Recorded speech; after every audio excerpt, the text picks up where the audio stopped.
morning, good afternoon, good evening, baseball fans. Welcome back to the Power Ranking Panel Show on Barstool Baseball. This is Monday. This is Carl. I am joined by our two in-house experts, Chris Castellani and Chris Klemmer. Off the top, boys.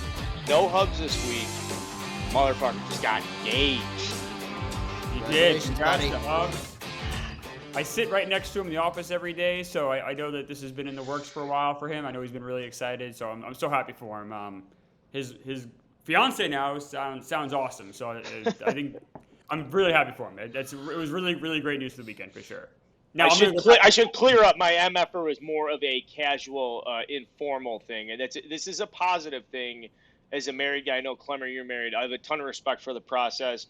It's a big thing, especially if you guys like each other.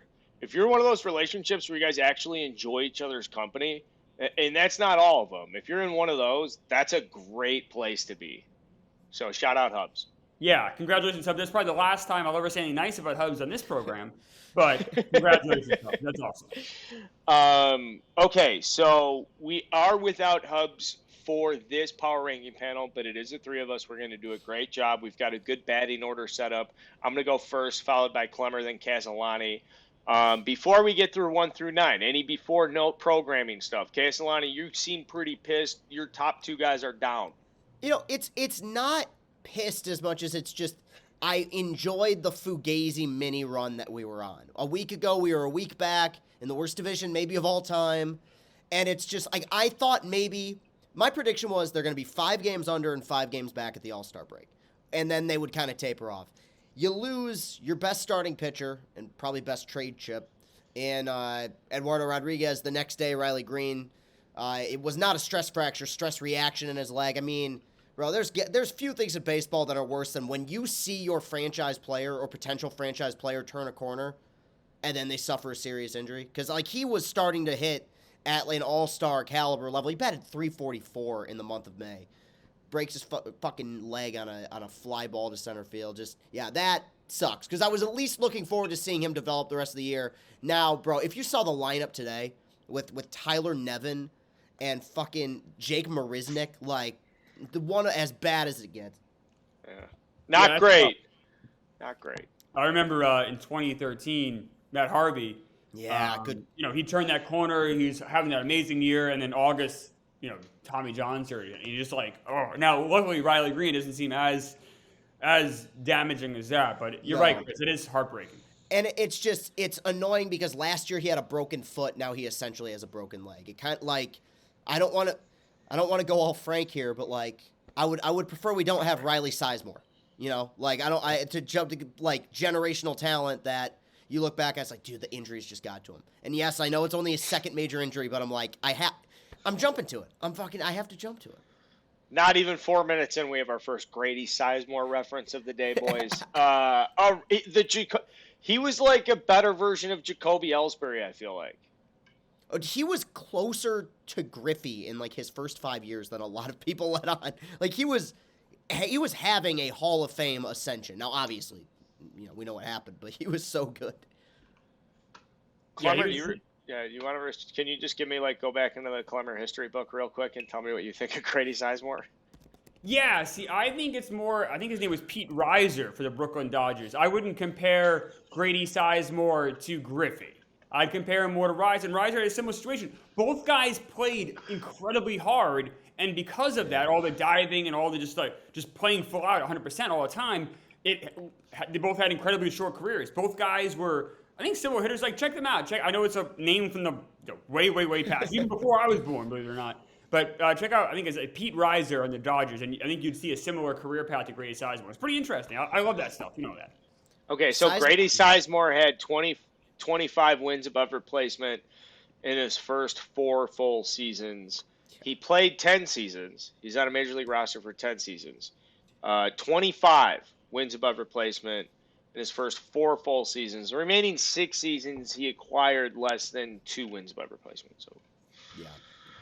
That's a sad story. You're right, though, Klemmer. Good call on him playing hard. We're going to talk about some teams this week that are playing their balls off. Some redundancies in this week. We had fun last week with the random batting order. This week we're going to be a little bit more structured so we can come in here with more insightful points. I think that's By the way, I just want to pat myself in the back a little bit. Pete Reiser, 24.5 career WAR. It's a pretty good comp right there. All right. Pete Reiser, like you said, Brooklyn Dodgers? Yeah. And when did they, was that 1954? When did they move to LA? 58. 58. Okay. He played with them before integration. Like, that's how long Pete Reiser lost a bunch of years because of the war, too. But check out Pete Reiser. Like, the first 3, 4, 5 years of his career, he was a Hall of Famer. And then he just had all these nagging injuries, and it ruined him. But check out Pete Reiser's career if you guys are bored. It's a fascinating career.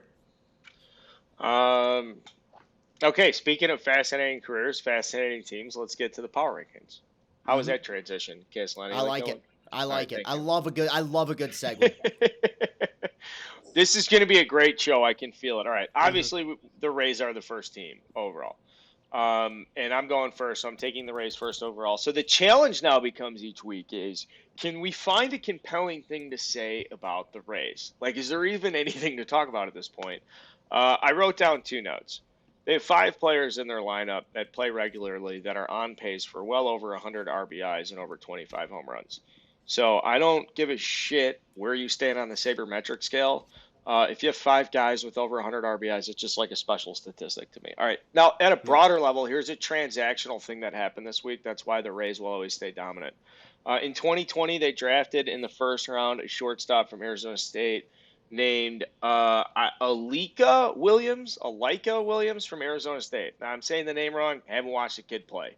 I know on paper that the Rays drafted him in the first round. I know on paper he's considered, if not the best defensive shortstop in Double-A and below, one of the top minor league defensive guys in the Rays. Somebody the Rays would grow. They just traded him to the Pirates for a reliever with a 5+ ERA that has been in the big leagues for 10 years named Robert Stevenson. Raise your hand if you knew him beforehand. Yeah, he hasn't started a game in like fucking 9 years. Like the guy's career is honestly ridiculous. It is a ridiculous career, Robert Stevenson. And the Rays just traded a top 30 prospect for this guy you haven't even heard of. Robert Stevenson, my point, is going to be fucking awesome for the Rays. His slider usage is up to like already 63% when in years past, I don't know, 40, 50, whatever. My broader point is that the Rays like willingly just traded a first rounder that has elite level tools for a guy from the Pirates you haven't heard of. And there's something about this move where I just know, like, they don't need to do that. Do they need to do this? Do they need to give up a first rounder for some reliever? And how good is this guy going to end up being? So, well, Stevenson was a Reds prospect for a while, and he was very highly touted. Yeah. And we're going back a decade now. But he was someone they were pinning a lot of hopes on. And maybe the Rays see something in the way he's pitching now. They're like, all right, that is why he was so highly thought of 10 years ago. We can exploit that and use that. So, those Rays, that front office, they're seeing something in there. There's something, they have that secret sauce, whatever they're doing over there. It's tough to count them out. I have no issue with this. Obviously, I think anyone who complains about the Rays being number 1 at this point is kind of insane. They were not number 1 on my list. I'm happy to hear about this.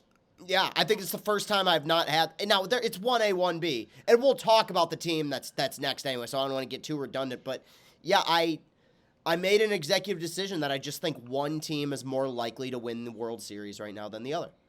Yeah, but I hate when we get into this from a power ranking standpoint because it's mostly of what we've seen so far, and I mean the Rays are on pace for 111 wins. Yeah, they won a series against Los Angeles. I know they lost a series to my Cubs, but we talked about this. They have a little bit of a change-up problem. That's the last thing. If you listen to Friday's show with me and Castellani, we dug into this. Like, that's a scout's eye thing. That's not. I didn't look at the numbers. I didn't read something on Baseball Prospectus. I just went and watched them play 2 games against the Cubs, and I can just tell that the lineup isn't something that sees a ton of fastball change-up combos like they got from Stroman and Hendricks on back-to-back days, and they struggled bad against it. I mean, Tyler Glasnow, I know, obviously you can never really trust in him because he's always getting hurt, but he does have 14 strikeouts in less than 10 innings. So he's still dominant. So I don't see no, I'm sorry. When was he ever dominant? When was Tyler Glasnow a dominant pitcher? Right now, he has 14 strikeouts in less than 10 innings. What's his ERA? What's his ERA? I'll look right now. I have it at 372. So Right, which that's is fine. 4 runs in 9 and 2/3 innings. I mean, look, his injury. Are you anti Tyler Glasnow? I think he is. I think he is far and away the most overrated pitcher in baseball. I consistently see him on top 10 lists. Like Daniel Norris has a higher career WAR than this guy. Like I outside of that first half that he had, I didn't think we'd get a Daniel Norris reference. Outside of the first half he had in 2018 where he got injured again. He's not been an elite pitcher for a full season ever. Right. No, but he has been dominant though, Chris. Like in 2021, he was dominant. In 2019, he was dominant. Now he's not dominant for the entire year. And like I said earlier, I did preface it. We you can't really 100% trust this guy. He always breaks down. Right. But when he pitches, he's very good. He's a very good pitcher. So is DeGrom, but he's never on the field. I mean, that's fair. That's fair. I mean, but right now he is on the field and he is helping them right now. And he's making a great team better. Good luck ever getting him on this show, Carl. Gee. No, I was just gonna say, here comes Lights Camera Castellani, just fucking, downgrading like a beloved favorite. But you make a good point because as Chris brings this up, I go to the Baseball Reference page. He's thrown only 100 innings once. That was in 2018. He threw 111, and that was with time split as a starter and reliever. As a full starter, he's never made more than 14 starts in a season, and that was in 2021. Now, the other thing, though, is he really hasn't been healthy to have a base off of. And that's a fair thing to say, is like if he's been out there struggling and kind of, the elbow's a little tender this week and you're just kind of in and out of these things. At the same time, positive note, he's thrown less than 420 innings, in his career. So, like, he doesn't have that wear and tear. I know he's been banged up, but he is 29 years old. Like, so there is some, I guess, let me ask this back to you guys then. How do you balance that to say a guy's had a number of injuries, but the mileage is low? The car's been in the shop a ton, but the mileage on the car is low. Is there any way you can look at that positively and be like, he still has another? Is that bad? Yeah, you can pretend. You can try to trick yourself thinking it's a good thing, but it's not. It's a bad thing. He's always hurt. So durability is a skill, and he doesn't have it. He's not someone you can count on. But there's going to be one injury where it's going to finish him off. That's going to happen. Like, there's only so many times you can crazy glue the glass back together again. But until that happens, when he is on the mound, he's excellent. So, and he is on the mound right now. So if you're the Rays, you already have a team on pace to win 110 games. I got this guy going every 5th day. Might only be for another month. I don't know. But he's going right now. And the Rays are the best team in baseball, and he's another reason why right now. We talk a lot about the Rays this week, so if someone's just checking in on us for the first time, they're like, this is how these guys, they talk about Robert Stevenson and whether or not Tyler Glasnow is good. No, I mean, we're weeks in. This is a full-blown MLB annual top story of the year is just how dominant they've been. Maybe they've been playing their worst stretch of baseball since the second week of May. I guess you could argue that, but they just were so remarkable to start. They only have one player that plays regularly that has a under 100 OPS plus. That's Brandon Lau, who hits third for him and is widely considered one of the best second basemen in baseball. So just up and down the lineup, they're remarkable. Jose Siri, I want to call out, saw him play center field at Wrigley Field. He's absolutely fucking gigantic. Never even heard of this guy. It's just how it works with them. Taylor Walls, one of the best defensive players in baseball.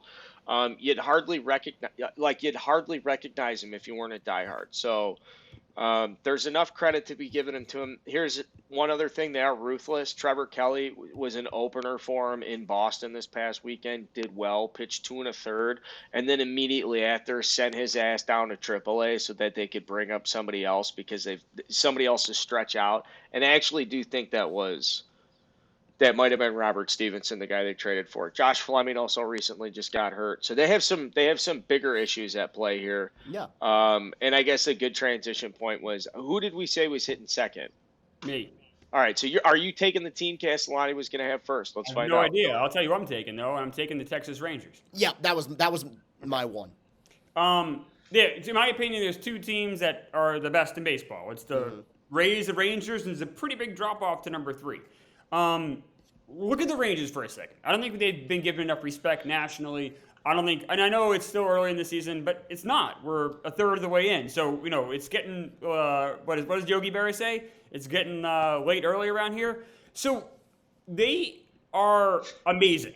They don't just win games. They annihilate these teams. Pummeling. They've scored 10 or more runs, I think 16 times this year. Bruce Bochy, by the way, got the win. He's now 10th all-time in manager wins. That's a pretty big deal. So they have a great manager. They have an offense that just beats the shit out of you. They have a team slugging percentage of .457. They have the best on-base percentage in the American League at .342. 75 home runs, which isn't that much. That's fifth in the league. That's a lot. But they're just doing it by their batting average, the best batting average in the American League. And then you have that veteran pitching staff. Those guys are all 30 or over, and they just go out there, especially Eovaldi and Gray, and they're pitching like Cy Young winners right now. That team is stacked. They are legit. They are a force. They're dominant, and people should be more scared of them. Texas Rangers are for real. I'm glad you brought up John Gray, because I've talked about Eovaldi a bunch, and right now Eovaldi is top 3 Cy Young potential. I mean, he's approaching that inner circle at the very least.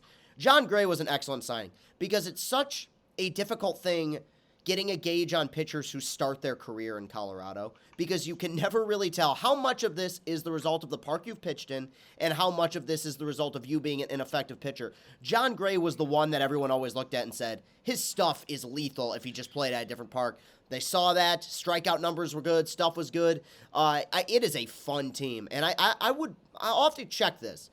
I feel like with their batting average being so high, Seager, now that he's healthy, being a huge part of that, I wonder if they're a team that's benefited a lot from the shift being banned. I'll have to check. I'm not completely sure, but I know they shifted a lot on Seager. Right. And when you look at the numbers that some of these guys are putting up, but yeah, you bring that up about the way that they're pummeling teams, because the one weakness they have is their bullpen. But at least in the regular season, that they just outscored the Mariners 30-9 in a 3-game set. Mm-hmm. Like they don't need a lot of high leverage innings out of their relievers right now. So they've even been able to mask that. Really impressive group, man. Marcus Semien got shifted on 78.4% of the time last year. Yeah, and it's righty. I think he was the highest or second highest righty shifted against. Corey Seager has a 950 OPS since coming back. I bring him up a lot because I talk about Corey Seager a lot. So I want to remind everybody he's might be the most underrated superstar. Yeah. Because he's a tier one. He's a class tier 1 superstar. So put him in the same category as whoever else you want to blow. He's as good as it gets, I think. Marcus Semien, by the way, Carl, to your point, he's batting over 300 this year. Now, for his profile, then, that's like if the batting average is up, because typically what is he? 250, 60, 40 with the big slug? I was going to guess 260. I'll look it up right now. 257 lifetime average. Okay, so good for us. And that's the bigger point is like, okay, so if that's what he's locked into, or if that's what you kind of can come to forecast with X amount of slug, if you're going to get a 30, so like what's that? More than 10, that's 12.5, 13% upgrade from what you're expected. Everything else follows from that. The OBP goes up, the slug's going to be better, the OPS is going to be better. And the fact that he plays second base, this is production. He's putting up like left field, corner, infield production at a position where typically you can value at this point somebody who can go out and make extra outs without a shift. So is Seager. Look at that middle infield. You got Seager. I know, but he is a Gold Glover. That's the other thing. It's like he's elite. He has won a Gold Glove. You can say he's on the upper echelon defensively, right? I agree, but I just think it's amazing you have this middle infield. And Carl, you're right. Those are usually not the biggest hitters on your team. They have 2 legitimate threats, and then that gives them ability to have these outfield bats that also are now threats, and then have a catcher that's beating the shit out of the ball, and Jonah Heim. That team is lethal. I think it's interesting that Semien's gotten so good so late in his career. He got drafted out of California in the first round by the Chicago White Sox after they had made either a late playoff run or had flirted with the playoffs. They had Alexi Ramirez was a long-standing infielder for him. Gordon Beckham had just flexed himself as an American League Rookie of the Year. So it was an interesting draft pick for Semien. He had a cup of coffee with the White Sox. He played less than 100 career games, and they had traded him to Oakland. Just off the top of my head, I'm sorry, I got to look this up so I don't say it wrong. When they traded him to Oakland, Oh, Jesus, this is awful. With Bassett for Samardzija. I was gonna say that was the Samardzija deal. Jesus. Yeah, that's not great. Now, he went to Samardzija was Oakland. He awful was with the White good, Sox. but he didn't get really good until he was 29. He was 28, Yeah, 29. he was a bizarre late bloomer. Yeah. You know, if the White Sox just kept some of their players, they'd be pretty good. Simeon, Fernando Tatis. I mean, like, you know, imagine how stacked they'd be if they just didn't make these just idiotic trades. That's a good point. Yeah, I tend to think that the Lance Lynn extension would be the worst extension I can remember in a long time because he's still going out there. He's the only guy I think this year who's given up more than 7 runs in 3 or more starts. They did not need to extend him when he was 36 years old, and they traded Dane Dunning for him. Which, by the way, let's give him a shout out. Another guy's been good. Yep. Yeah. DeGrom gets hurt. They put him in the rotation. He doesn't miss a step. He's been great. Yeah, since he's been moved to the rotation, I'm pulling up his game log. Just quality start after quality start. I shouldn't say that. 5 2/3, 5 innings. But... Yeah, but in 2023 baseball, it might as well be a quality start. Like I saw Kikuchi today. He pitched 5 innings, but he only gave up 2 runs, 8 Ks. That's a quality start in 2024. Yeah, it's weird. It's weird how they grade that, right? Yeah. Okay, this is put a pin in this. I heard a rumor. That's a segment we're going to do after the top 9, and that's a reason for us to come back. But I heard a rumor. I think you guys might have seen this, but who's up third? Castellani. Are you satisfied with Texas Rangers 2, though, or did you want to make a compelling case that we should flip-flop them this week? No. I think it's fair. It's fine the way it is. I just the way they played in that Mariners series and have continued to really played over the last month or so. Watching the Rangers, I'm just like there's not a lot of flaws here. And yeah, I know we're at that. I think the third of the way through the season, so I'm kind of already playing matchups. Do I like this team more than the other? Objectively speaking, the Rays have been the best team in baseball this year, but right now, this week, I think the Rangers are the best team in baseball. But it's hard I can't really argue it. As far as number 3, there's a bit of a traffic jam here. Now, part of that is some games are not over yet as of the time of this recording, and I believe one team plays tonight. But I'm going to feel confident in this pick regardless at number 3, and I'm going with the Dodgers. Even with some of the pitching injuries they've had, and they've started to add it up. I get it. There's so much depth within that organization, and I have my frustrations with how they perform in the playoffs as well. But from a regular season standpoint, we do take these lineups for granted because we came into this year saying, well, this will be a really good Dodgers team, but they won't be, they might not be the dominant force they've been. Like, they have 2, guarantee first ballot Hall of Famers in their lineup, in Mookie and Freddie Freeman. You have another guy in Max Muncy who has the highest home run rate in baseball. You have JD Martinez who, I tweeted this out, if JD Martinez found his power stroke just 3 years earlier, he'd be a guy we'd be talking about for Cooperstown. I mean, there's Hall of Famers who I've seen come to the dish who scare me less than that guy. Leads the NL in slugging percentage, I believe, at the time of this recording. Keeps mashing. It's a deep team. They always find pieces of the bullpen. Well-oiled machine. I think there's a team within their own division that is legitimately giving them a run right now, and they may be the next team on this list, but it's hard to argue the Dodgers' success at this point. It is. I had them at 5. Okay. The starting pitching starting to scare me. So we have obviously the big guys, Kershaw and Gonsolin. Then it starts. Obviously, Bobby Miller has been good, 2 starts. I'm nervous about Syndergaard, 6.54 ERA. He said this week that he wishes he had the stuff that he used to have. He's almost admitting he's not the pitcher he was. Michael Grove has an 8.14 ERA in 5 starts. They had Gavin Stone. They tried him out. He had a 14 ERA in 3 starts. It just goes to show that before, I think this year, every guy the Dodgers put in there worked. It always was a good pitcher. But with the Dustin May, Walker Buehler injuries, the Urias injury, you're starting to see some cracks in the facade. And this is, the Dbacks are getting hotter, and I don't know. I think the Dodgers still win the division if you put a gun to my head. But with each passing week, I'm having less and less confidence in them. I get that. I get that. I guess the one counter argument is just they have so much depth that they can adjust on the fly by the time you get to deadline time. Carl, why are you shaking your head? No, I'm nodding because I'm pulling up the depth chart as you say that because I want to comment on their depth. That there's something to be said about the fact that, like, yes, it is alarming right now in the first week of June that the Dodgers have these issues. But, like, do we really think that it's going to be mid-August and they're not rolling a little bit more and that this isn't, like, just a little bit opportunity to patchwork stuff? And not to go back to, like, that. That was probably a bad point that I that I had about an individual's career and mileage.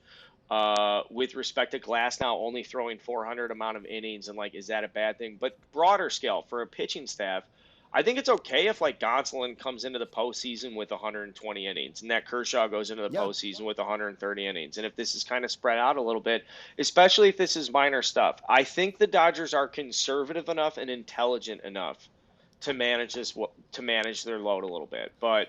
I think it is also excellent, Klemmer, though, for you to like raise these valid concerns because if I'm up next, and I hate to do this because they're in the middle, they could blow this game against the Braves. I think right now with the momentum, we have to put the Diamondbacks fourth. Yeah, absolutely. I think we do. Dude, they're fucking rolling, man. Are you rolling your eyes? No, because you hate their pitching staff, Klemmer. You had them, what, 7th? I had them 6th. Okay, here's the thing. We're passing over 2 teams, especially one team that I can't believe. I'm not passing on the Orioles. They just lost a series to the Guardians. Didn't have them either. Okay, all right. The Astros? Yeah. Okay, here's the problem with the Astros, pal. I want to come in here and tout the Astros very highly and heavily, but the Astros fucking lost a series to the Twins to open this up, and we're always half lukewarm about the Twins. So if you go in, yeah, but dude, they lost a series at home against the Twins. Teams lose series. There's a lot of series. They've won 7 of the last 10. They got. Do you want to put Astros 4? See, I'm being open-minded here. I'll put Astros 4. No. That's not the fucking. No. That's not the point of the panel. That's not the point of the panel. This is not an individual, exclusive, universal fucking decision here, man. I had Diamondbacks 4 as well. So I felt like, yeah, overruled. Yeah, that's fine. Okay, I would have liked to confidently say Astros are now up to 4. Told you guys so. I think the Astros do deserve to be 5th. Dude, come on. How do you lose a series at home to the Twins? Because the Twins are the rubber match, they got their doors blown off. 8-2. Come on. I mean, we're gonna. You want me to come in here and say they're 4th, and then just open that up to people from Minnesota? I mean, they've played 59 games. I'm not concerned about one 3-game series against the Twins. I'm just not. But that was a critical game to make an argument. That's the game where you make the argument off of, I think. I think I make your argument. They were down 8, dude. They were down 8. They were down 8-0 after 7. That's a slaughter rule in half the states. They've been the best team in baseball the last 7 years. They have a .593 winning percentage right now, and they're getting hot. They've won 7 of 10.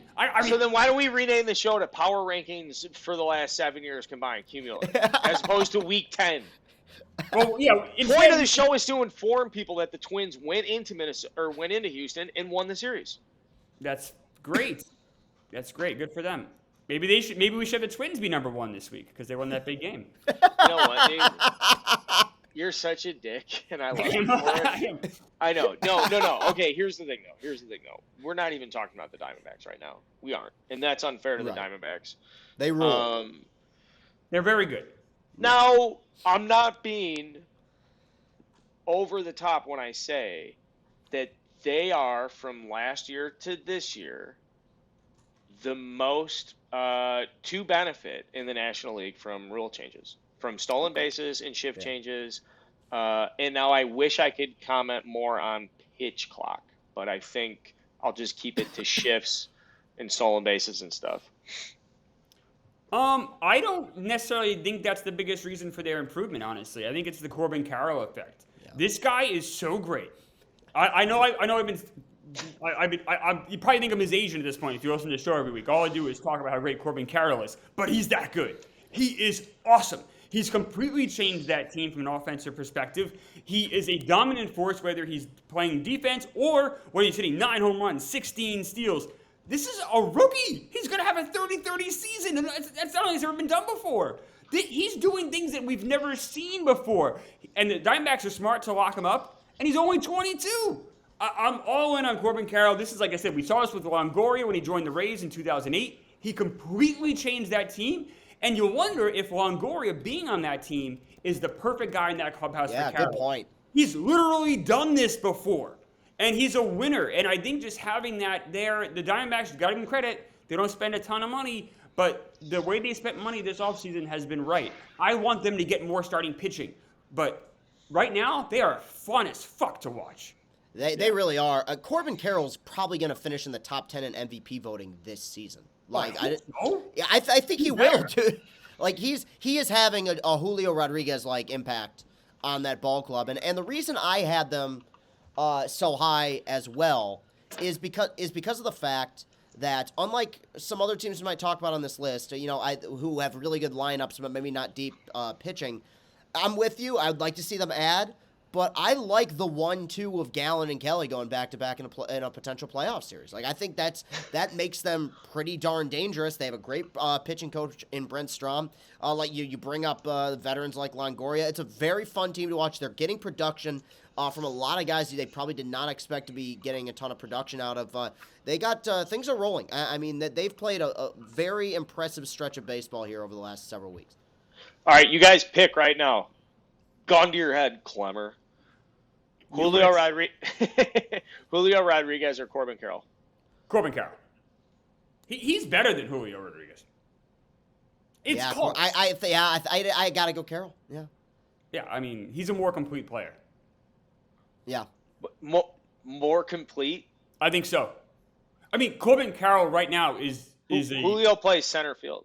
Yeah, he's better defensively than Carroll. I think Carroll does everything else a little bit better than Rodriguez. Maybe you could say Rodriguez has a little better power, but I don't know. It's close. They're both awesome. They're both incredible. I love that we can watch these guys play for the next 20 years. I think as long as they don't get hurt, we are in for a fun ride with these two.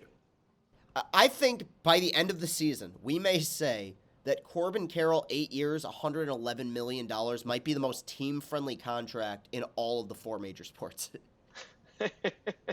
I don't think that's hyperbole either, Chris. I think you're right on. Yeah, like that is 8 years. Like, if he's putting up MVP numbers and you got 8 years, 111, that's less money than Javi Baez. to be yeah, but he MVP also caliber. gets the contract. He should. Oh, it's a team option in 31. Do we know how much that's for? I know the team option's $28 million with a $5 million buyout. 28, 21. It doesn't really make that much till he's 28, 29, 30. Now the good thing for him is he gets another free agent deal when he's 31. So right. Something Scott Boras has talked about before is like, can you get a superstar to his second big deal before? Because typically the soonest that can come is like 32. I think.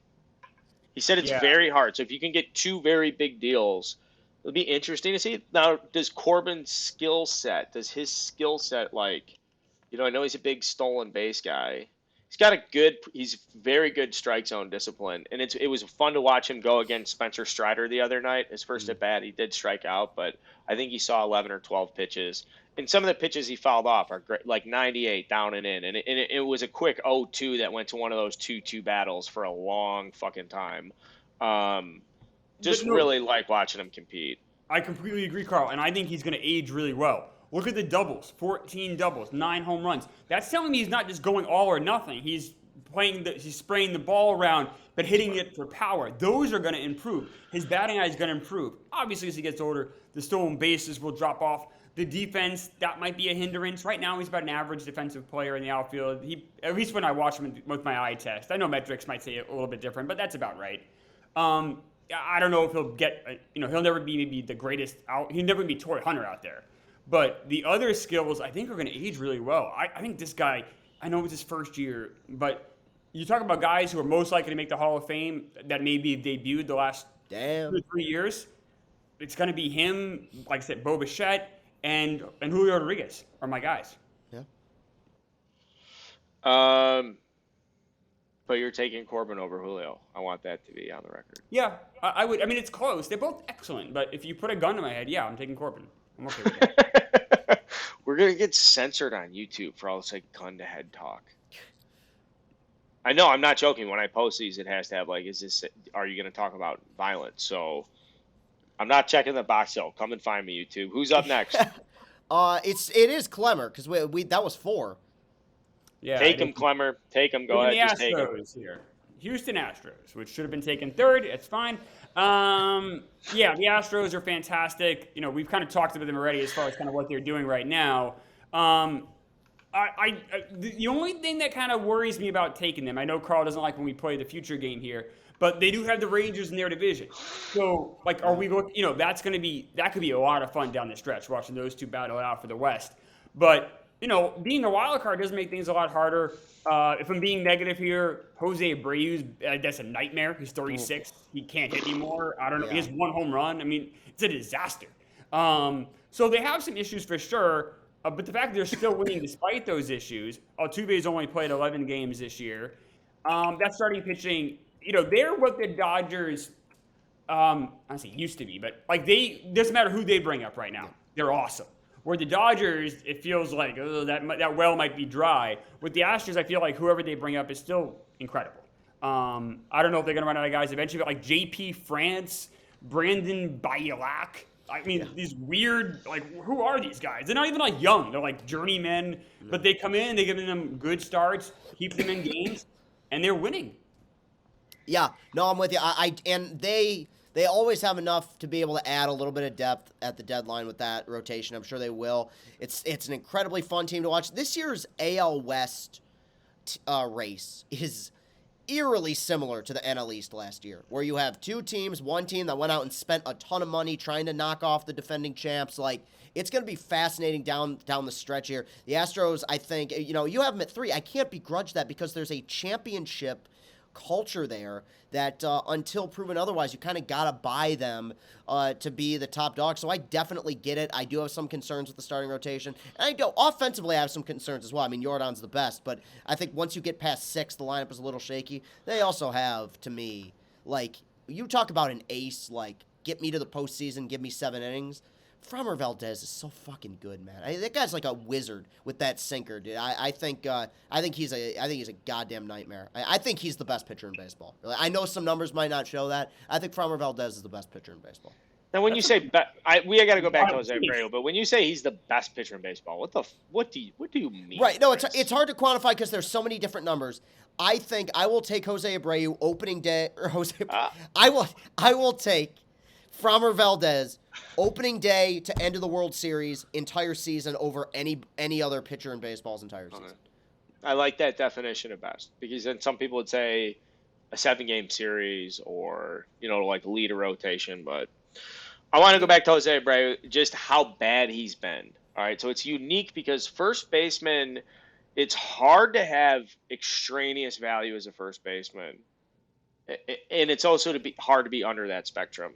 And that's because defensively, you kind of fall within that same spectrum. So when I say, I'm talking purely about advanced statistics. If you look just purely from wins above replacement, let's just isolate it to F4 Fangraphs. In the last 15 years, the highest WAR season was 8.4, which, pick any other position and you're going to see a significantly higher number than that. The reason is because the skill sets that gravitate towards first base are all kind of similar. You have to hit for a big average. You have to hit for not big average, but you have to have a good OPS.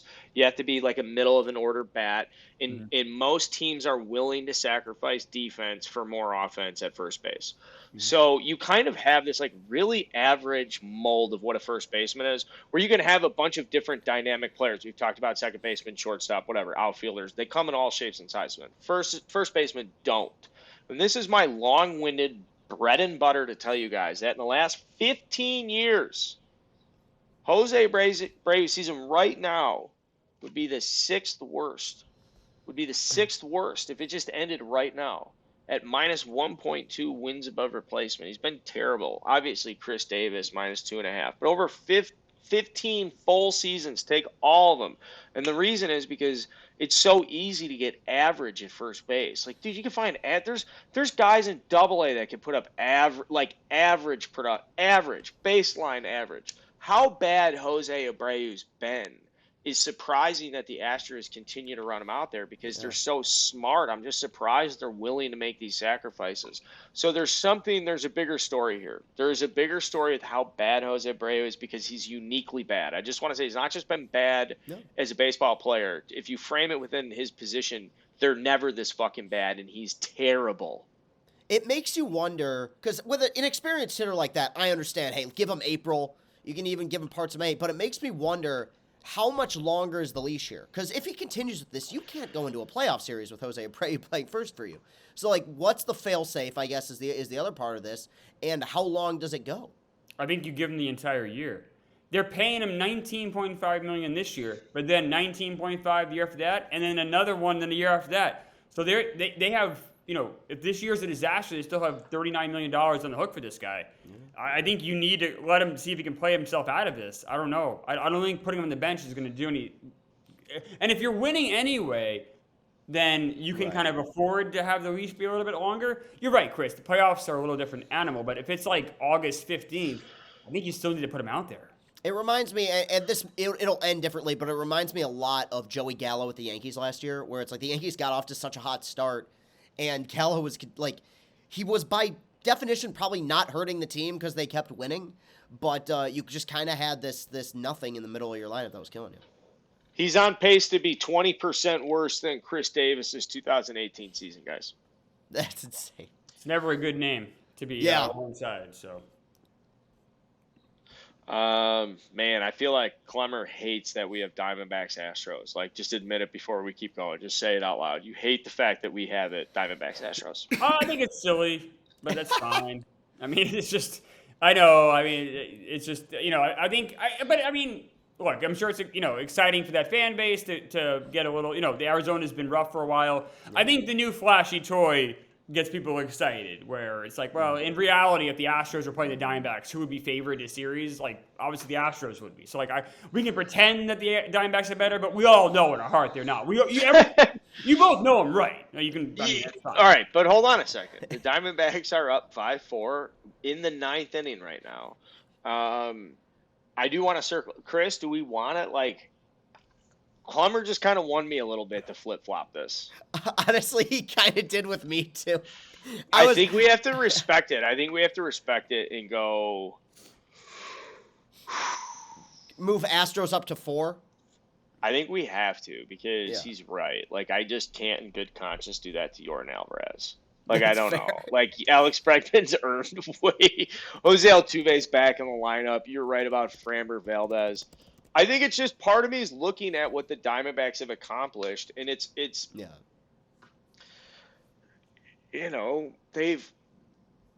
they've lost one series since the start of the month. They're about to take, like, what's it, 7 to 8 here? All right, fine. Astros 4, Diamondbacks 5. That's good thinking, boys. Yeah, and for the record, I don't think there's really anything else the Diamondbacks could have done to warrant that spot. I mean, that's the thing with going week to week. They had a great week this week. Like, they had a dominant week. So I was like, fuck it, put them at 4. But yeah, no, that's fair. I think that's diplomatic. I think you laid out your argument very clearly. Now you're it's up, on Chris. To, it's on to 6. I think I'll have a fair amount of agreement here. I believe I am going with the Atlanta Braves. I think that the Braves have some legitimate concerns. I think that once you get past Spencer Strider in that rotation, look, Bryce Elder has been a revelation. He's going to come down to earth. I'm telling you, like, his pitch data is awful. He's great. He's been great. Not knocking the guy. I think he'll have a solid career. But I have some concerns with the depth of the rotation. And in the last week or so, I feel like their rhythm has just been a little bit off. Acuna, until yesterday, was slumping a little bit, or, slumping by his standards. He hadn't homered in a while. It seems like there's some guys who've been inconsistent. You've talked about it before, Klemmer, but Michael Harris has been, God, awful. I mean, just that, and so that's bizarre. There's some concerns, but much like the Astros,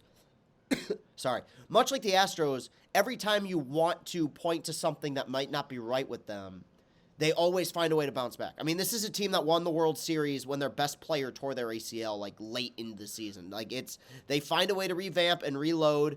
I still have a lot of faith in them. They're going to win that division.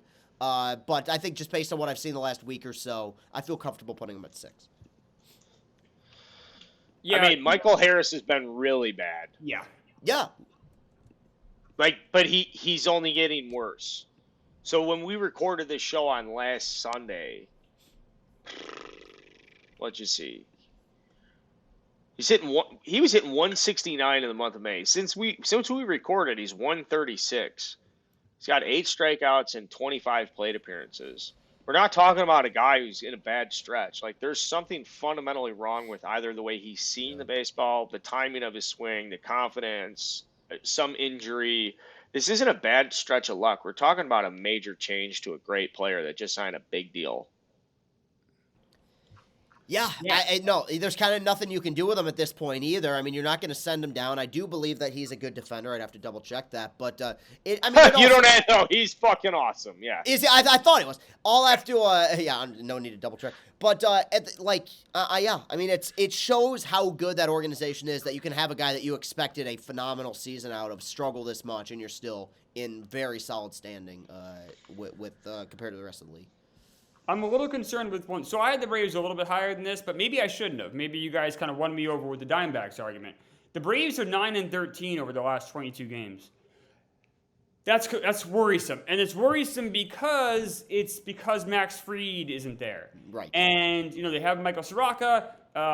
He had 4 runs in 6 innings. His start earlier this week or last week when people are hearing this. They need him to be really good again. I'm a little concerned because his minor league stats weren't particularly great, and obviously he hasn't pitched in 18,000 years. So that's troubling.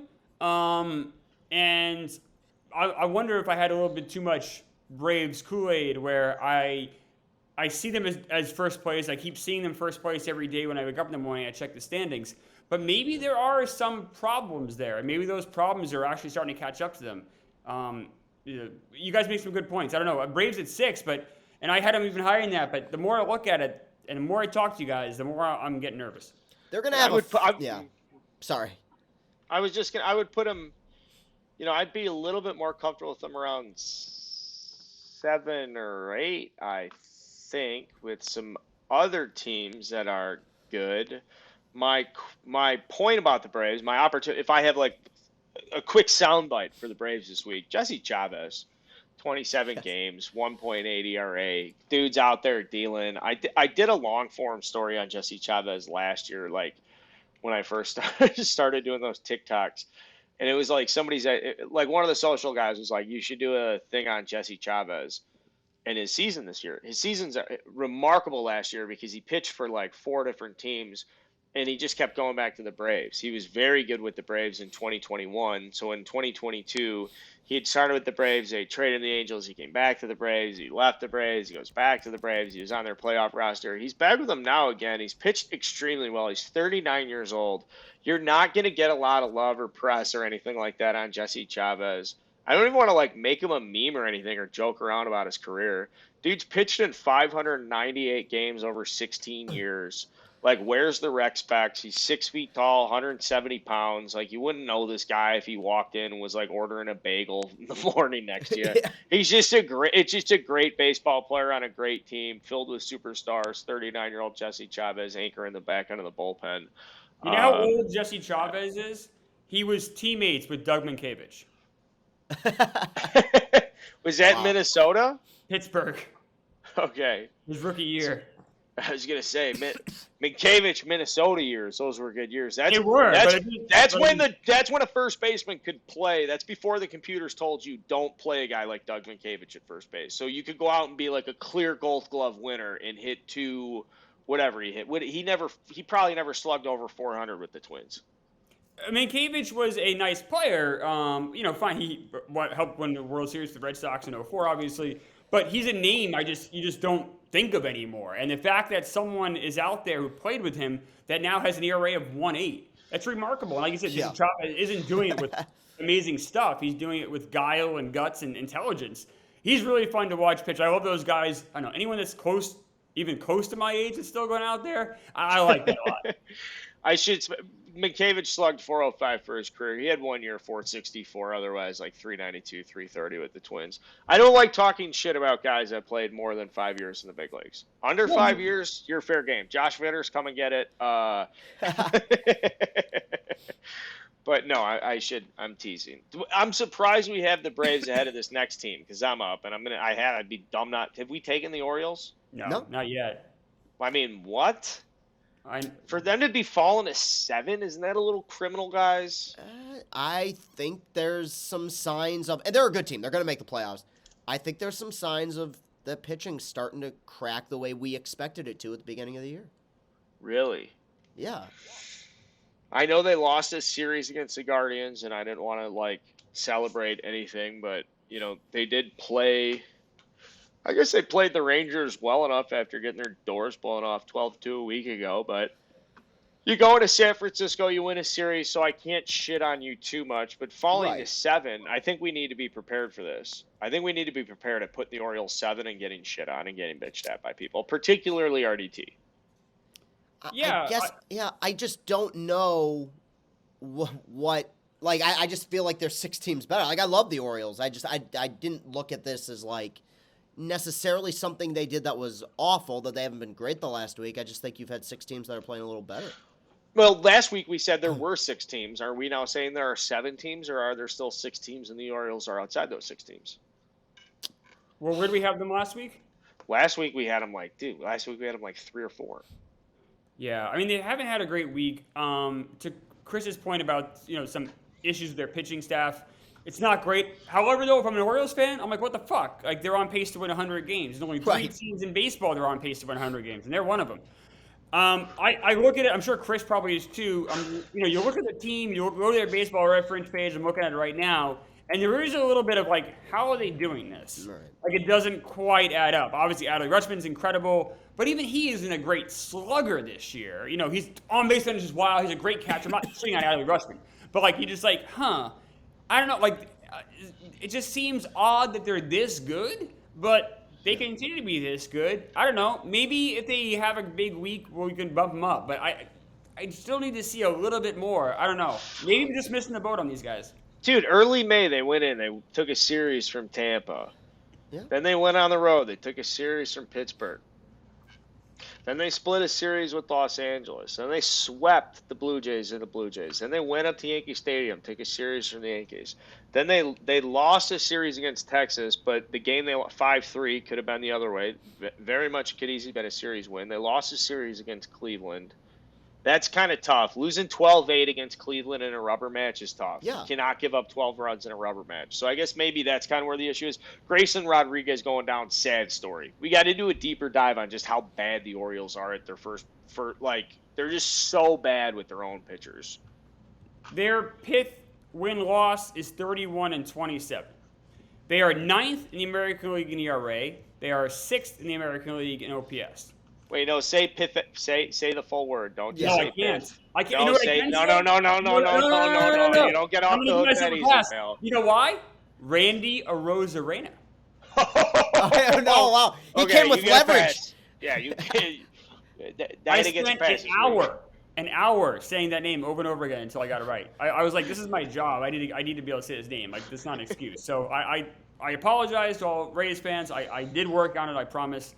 That was embarrassing for me, so I rectified that. But no, the Orioles it doesn't make sense. When you're looking at the picture, it just doesn't add up. I don't know. I out of all the teams we're talking about today, they're the one I think is least for real. Wow. Yeah, I think they're for real, but I think these 6 teams that we mentioned so far, I could see in some way finding a way to win the World Series this year. There's just not anything there with that rotation that scares me at all. I think in the regular season, they will be capable. That lineup's great of kind of slugging their way to the postseason, and I love the back end of their bullpen, but starting pitching wins late in the season. It does. You're going to play a lot of close games. You're going to have to win a lot of close games. Deadline will tell us a lot, but I don't know, man. We'll see. We have an opportunity here to get real juicy. I think there's an obvious team here that's for 8, and I'm interested in 9. So who's up 8? That's me, Klemmer. And I'm guessing that obvious team is the New York Yankees. At least it's correct. Yeah, correct. I mean, the Yankees, they're at 8. I mean, they've been pretty consistently decent all year. I feel like they've had a 580 winning percentage for the last month. They don't get any better than that necessarily, but they don't get any worse. And, Aaron Judge is back now. He's still hitting home runs at a crazy pace. He has 19 despite missing, 2 weeks on the IL. Yeah, they're really good. I don't know. I don't think they're they had Cortez went down. right? He's going to be out for at least a couple weeks. That was announced today after the game. So maybe that is tough to fill. I don't know. The Yankees are like kind of boring to me. Like they have like Aaron Judge is exciting for sure, and Garrett Cole's awesome, and Rizzo's fun to watch, and they have a young shortstop. So there are some things, but I don't know if there's that much to talk about with them. I feel like they just kind of do. They're professional. They go in there. They win 58% of games. And then they're probably going to lose in the first, the ALDS, the ALCS, and that'll be that. I don't know. The Yankees, same old Yankees. I totally understand what you're saying there. I think you kind of have to separate Aaron Judge from the rest of the team. Like, Aaron Judge and what he does on a nightly basis is, like, worth following. That is fun. There's nothing, like, boring about that. But it's the reason why I can't put the Yankees at this point, higher than where we're putting them is I think at this point following, it's been 13, soon to be 14 years since they made it to the World Series, you kind of have to ask yourself, well, is there anything about this Yankees team that is different? Well, they're not healthier than some of the other Yankees teams. The rotation's been beaten to shit. The lineup still, I think, suffers from a lot of the same issues it suffered from last year, which is once you get past the 4 or 5 spot, there's really no one that particularly scares you. It's a good team. It's a team that I think will waltz into the playoffs and win their customary 90 to 95 games. But that is the one downside is I don't see anything yet from this group that makes me say, oh, I'm getting 2009, I'm getting early 2000s vibes from this team. I think it's just another stable, good Yankees team. I did want to bring up one point. I figured I was going to end up talking about them because I knew I was second pick. But Giancarlo Stanton's back. So he did hit a home run yesterday. His first game back. He's, slugging 600 so far in 14 games this year. But his career is so bizarre to me. They're on the hook with him for a long time. Let me see how long they're on here for. It's until 2027. 20. Okay. Maybe 20. If they let him go in 2028, they got to pay him $10 million to get rid of him because that's the buyout. But, like, this is a guy that with the Marlins, you're like, this guy's an automatic Hall of Famer, right? Like, we probably all would have said this guy is definitely a lock for the Hall of Fame. Where now he's got 383 home runs. He is 33, but he just breaks down. The batting average has really suffered, especially last year. I don't know. He's fallen off so much since he joined the Yankees. It's kind of bizarre to watch someone kind of disintegrate in front of you. It reminds me a little bit, for different reasons, but A-Rod the last couple of years when you saw him just decline so rapidly. I feel like it's kind of like that with Stanton. Do you think if he gets to 500, it's a tangent, real quick. Do you think if he gets to 500, he goes to Cooperstown? Well, you have to. I don't know if you have to. I think it depends how many hits. Who has 500 that isn't? Gary Sheffield, Palmeiro. Well, come on. I think it's only steroid guys. Yeah. So if he's a clear non-steroid guy, he would be the first non-steroid guy over 500 not to go in.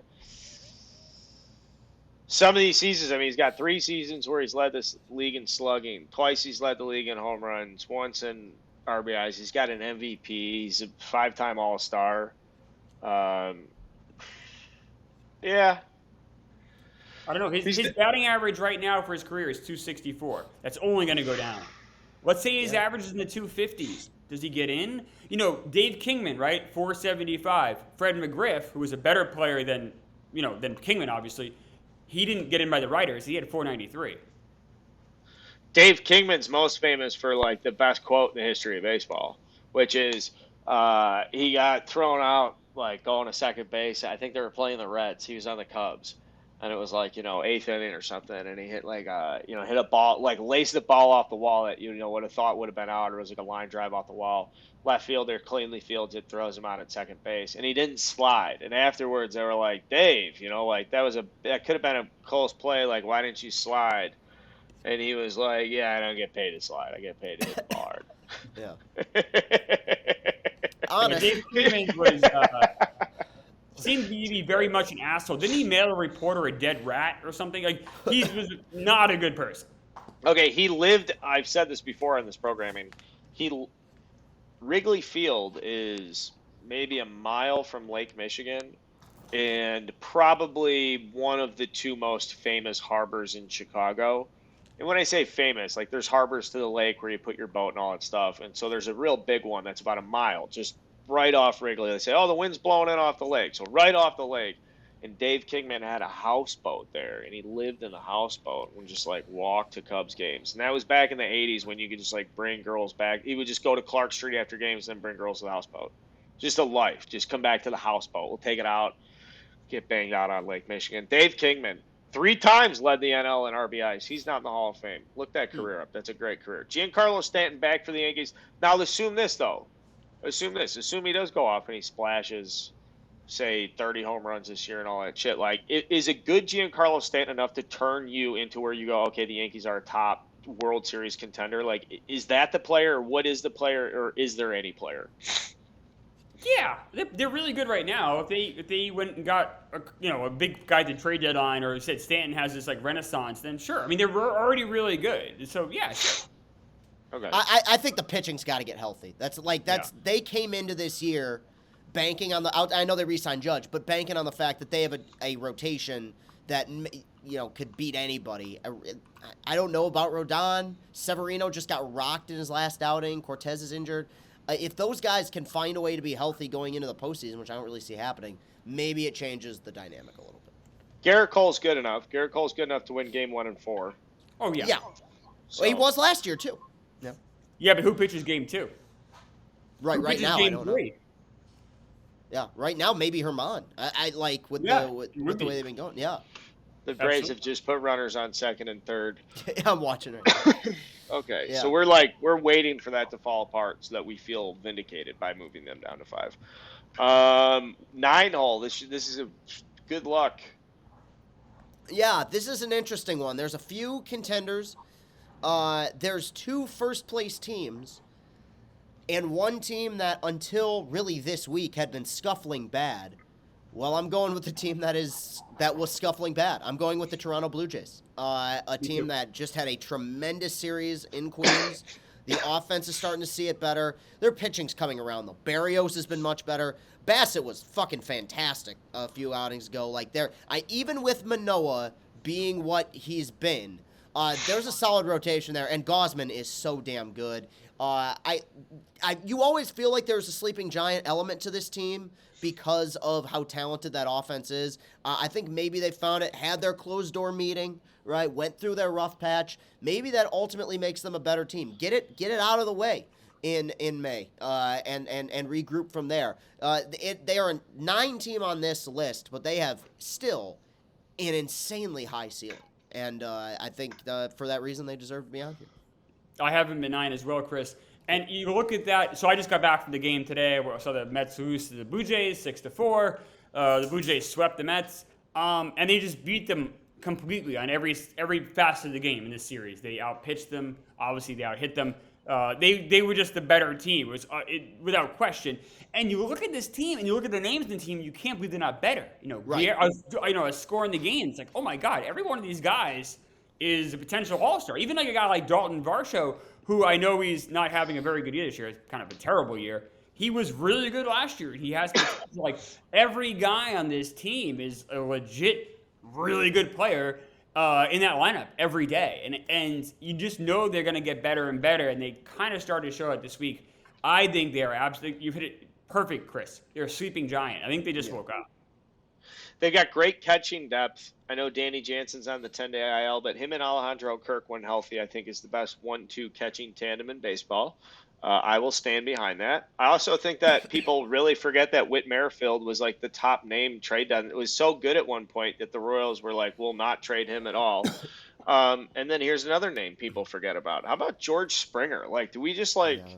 Mm-hmm. That guy, talk about his Hall of Fame candidacy, Klemmer. He's not a Hall of Famer, but if fully healthy, or where do you see George Springer like historically 10 years from now when you look back on this era? Yeah, he won't make the Hall of Fame. He's 33. He has 1,100 hits, 229 home runs. His slugging percentage under 500. He won't be a Hall of Famer, but he's going to be one of those guys that is thought of really well. Obviously more in Houston, I'm sure. They won the World Series with him and everything. So Springer is a very good player. You have those guys that, the Hall of the very good. We all make that joke, right? I think Springer is a perfect example of that. I can't imagine I don't think he'll be on the ballot the entire 10 years. I'm guessing he's one of those guys that 1, 2, 3 years and falls off. But that doesn't mean he's had a like a less than stellar career. He's very good. I'm open up his page right now as we're talking about him. He's made the All-Star game 4 times. He's had 2 Silver Sluggers. He's had 2 years with over 30 home runs. So those are very nice stats, 300 run seasons. But that's not a Hall of Famer. That's not. He also had one of the greatest World Series performances ever, like that in 17 when he just went nuts against the Dodgers. Maybe aided a little bit, but still, he was good postseason hitter. Dangerous leadoff guy. Dangerous fucking leadoff guy. Now, wait a second. If he's got 35 wins above replacement and he's, what did you say, 32 years old? 33. Ah, fuck. I mean, you want 32. The argument's there at 32. It's not there at 33. I don't think he's at all. I was going to just listen to the argument. Is 60 wins above replacement. As a center fielder, come on. 60 wins above replacement as a center fielder is pretty hard to get to because you don't – center field careers. Hell, you get moved to left field when you're a great center fielder when you're 33 years old because guess what? There's another great center fielder coming up. Center fielders don't – that's why every team doesn't have a center fielder. That's why when Riley Green came up and the Tigers fans were coming on themselves because the last time they had one was Curtis Granderson. And by the time he went to the Mets, he was a fucking left fielder, buddy. Yeah. Yep. And Granderson's not a Hall of Famer either. Even though I love him, he's one of my favorite players I ever saw play. He's not going to make the Hall of Fame. Right. But you know who the comp I would use for Springer is? Not a center fielder, but he is an outfielder. It's Paul O'Neill. I think those guys are going to finish with somewhat similar stats. Not War Springer will beat him because he plays center field. But if you look at the offensive stats and the postseason success, obviously O'Neill's going to win more rings. But Springer is an incredible playoff player. I think that's like the comp. And, look at Paul O'Neill. He was never really considered to be a Hall of Fame candidate. I think that's the same world that Springer lives in, which is a compliment. Paul O'Neill was an awesome player. Won a batting title the year of the strike. That's right. Does that count? Does that count as a batting title, though? Yes. Yeah, they played a lot of games that year. Tony Gwynn hit 393 that year, 394 that year, right? Does that counts? I know, but I'm saying, is that a legit batting title if they went on strike? Do you – the way the Dodgers, say they're at the water cooler at work and the Dodgers are hanging out and they're the 2020 World Series champs. They're like, hey, what's up, guys? Are the 2018 Red Sox hey, what's up, 2020? Do you know what I mean? Is it legit? I mean, the 20 – Is that a bad analogy, Chris? No. No, I'm just trying to compartmentalize it. The COVID year was 60 games. The strike year was 115, right? 160. That's what I was trying to calculate was how many games they played. Yeah. I mean, it's hard to legitimize any season in which the fucking Mets hit a walk-off home run at Yankee Stadium. It's just so I think that there's a much steeper hill to climb when we're talking about that COVID year. Paul O'Neill is a good player. Okay, I like this top 1 through 9. I think it's interesting. Yeah. The Diamondbacks might be the biggest pretenders there at number 5 as I start to look at the run differential and start to size things up. But they've been very hot lately, and they're probably going to continue to get better just based on their age. I'd agree. Yeah. I agree as well. So, what else do we have here, guys? I know we talked before show some team Hall of Fame stuff. Klemmer. You want to save that for the NL show, Carl? I know we're getting a little late here. Yeah, I don't mind it. You want to tease it? How long are we talking about? You're passionate. I am, yeah. It's the Mets had their Hall of Fame ceremony this weekend for the Team Hall of Fame, and I just have some thoughts on how teams should construct Team Hall of Fames and things like that, and maybe talk about some of the guys the Mets let in there. So just do a little baseball history chat. Also, maybe talk about what teams should do for Hall of Fames in the future, or what I'd like to see happen. Is that a good tease? I mean, I like it. I can tell. You know what? I had something for you guys. Okay. I heard a rumor that Major League Baseball is going to get down to 11 pitchers, 12 pitchers, 11, then 10. I'm sorry. What? I don't understand. Roster size, Right. where they're going to put a limit for pitchers. You can only have 12, 11, then 10. 10?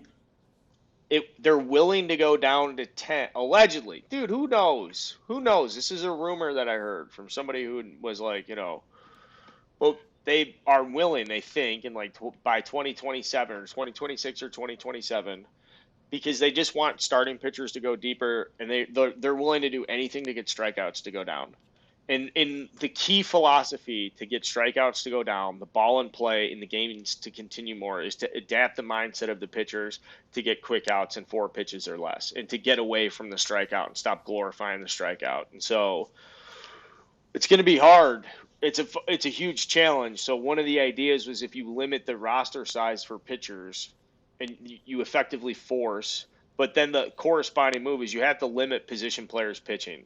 I got up and left the other day because it was a 8-run game and it's a position player pitching for the Cubs, and I just have limits. I can't do it. I'm not sitting there and watching a position player lollipop it in there. So I think it would be great.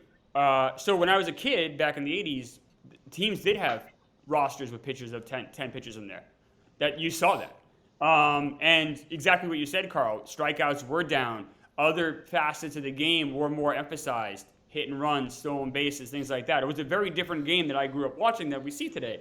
And a big part of that is the use of relief. There's a book called Men at Work by George Will. And he kind of talks about Russa is the manager used in that part of the book. And it's really interesting if you read it now because you're seeing how the beginnings of how bullpens are used now, like specialties. They had a guy named Rick Honeycutt who would go in against lefties. Oh, yeah. Obviously, Eckersley was your closer. You had a guy named Gene Nelson come in. But if you read the book, you can see the beginning of the architecture of the modern bullpen, which, in my opinion, has weakened baseball. I like starters going 7, 8, 9 innings. When I was a kid, pitchers would have 10 complete games like it was nothing. I mean, nowadays, Christ, the last guy who would throw 10 complete games, I think, regularly was Halladay, right? No one does it anymore, and Halladay's dead. Yes. No one does it. Yeah, no, you're correct. I'm all for it. As a starting pitching guy, I'm 100% all for it. I just think it just opens the door for more injuries, and I just don't want to have that. So it's tough. 11, I could understand. At 10 is.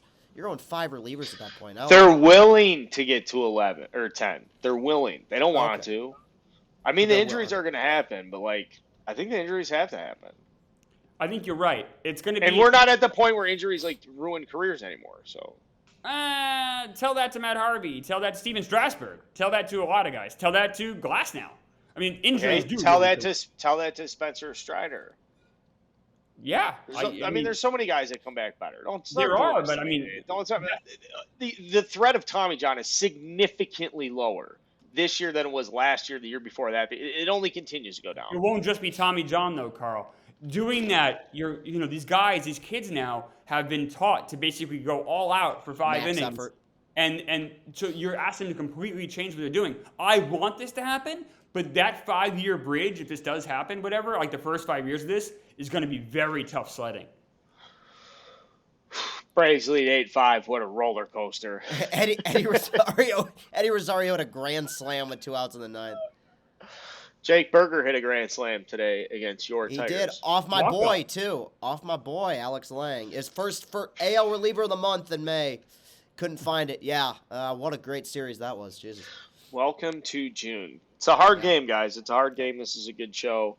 All right, we're going to be back on Wednesday to talk about Team Hall of Fame stuff, and we're going to do a roundup for the National League. Obviously, maybe mailbag if you guys have stuff you want to hear us talk about. Congratulations to Hubs. Big stuff. Yes. We tried to honor him with a good show today. This 1 through 9 will be subject to severe criticism, most notably because of the Diamondbacks ahead of the Orioles. But at the time of recording, we feel strongly about it. Also at the time of recording, the Yankees are playing the Dodgers in Sunday Night Baseball. Very excited to see that matchup. Bobby Miller's pitching tonight. We'll be back on Wednesday for the National League show, Friday for the American League show. This is Barstool Baseball. Go subscribe to our stuff. In the meantime, we'll see you guys next time.